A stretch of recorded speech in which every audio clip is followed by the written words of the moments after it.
চল ক্রিকেট খেলি।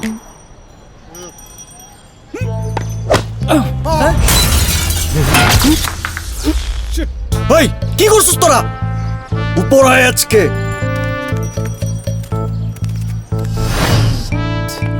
ছক্কা মারার স্বাধীনতা কি সব জায়গায় থাকে? ছক্কাটা তাহলে মারবো কোথায়? ছক্কা মারতে হলে তো মাঠেই যেতে হবে, কিন্তু ব্যাংকে না গিয়েও যে ঘরে বসেই ব্যাংক অ্যাকাউন্ট খোলার স্বাধীনতা আছে সেটা কি জানো? কিভাবে? প্রথমে প্লে স্টোর বা অ্যাপ স্টোর থেকে FSIBL ক্লাউড ইনস্টল করে ফ্রিডম আইকনে ট্যাপ করো। প্রোডাক্ট শাখা সিলেক্ট করে জাতীয় পরিচয়পত্রের ছবি তুলে সেলফি তুলে নিজের স্বাক্ষর আপলোড করো। নিবন্ধন শেষ হলে কনফার্মেশন মেসেজে মুহূর্তেই অ্যাকাউন্ট হয়ে যাবে। তবে অবশ্যই 14 দিনের মধ্যে টাকা জমা করে উপভোগ করো ব্যাংকিং সুবিধা। First security semi bank PLC, সবার জন্য সব সময়।